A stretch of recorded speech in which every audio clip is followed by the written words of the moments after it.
இயேசுவின் நாமத்தினாலே இந்த மதிய வேளையிலே உங்களை அன்போடு கூட வாழ்த்துகிறேன். உயவனே, இந்த நிகழ்வின் அடிப்படையிலே விலகி போகாதிருங்கள் என்ற வசனத்தை நாம் தியானித்துக் கொண்டிருக்கிறோம்.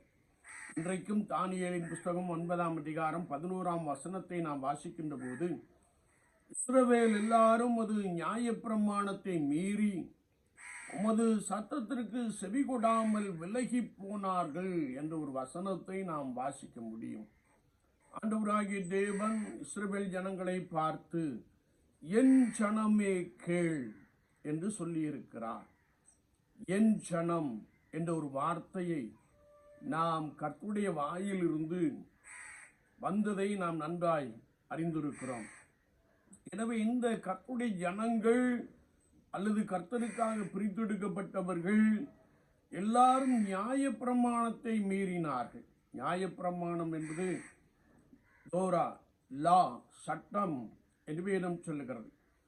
ஒருவேளை இந்த ஜீவ வசனத்தின்படி தங்களை காத்துக் கொள்வதற்கு அல்லது தங்களுடைய வாழ்க்கை அமைத்துக் கொள்வதற்கு பதிலாக அவர்கள் நியாயப்பிரமாணத்தை மீறி ஆண்டவருடைய சத்தத்திற்கு செவி கொடாமல் விலகி போனார்கள்.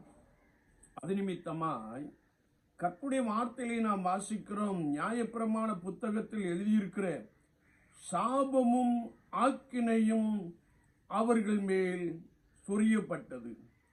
அவர்கள் மேல் தீங்கு வந்தது. சுற்றுப்புறத்தாரை சார்ந்தவர்களுக்கு நிந்தையாய் மாறிப்போனோம் என்று சொல்லுகிற ஒரு வார்த்தையை வாசிக்க முடியும்.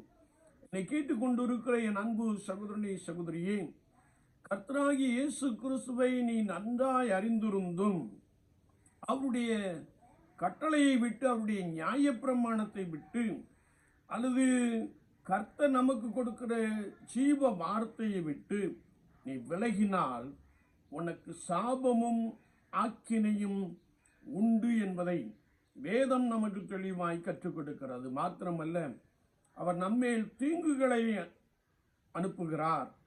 நாம் அநேகர் மத்தியிலே நிந்தையாய் மாறிவிடுகிறோம் என்பதை குறித்து பரிசுத்த வசனத்திலே நாம் தெளிவாய் வாசிக்க முடியும். எனவே விசுவாச வாழ்க்கையிலே நீங்கள் ஆண்டவர் நமக்கு கொடுத்த நியாயப்பிரமாணத்தின்படி, ஆண்டவருடைய கிருபையின்படி கர்த்தரை விட்டு விலகாதபடிக்கு அனுதினமும் உங்களை கர்த்தருக்குள் காத்து கொண்டிருங்கள்.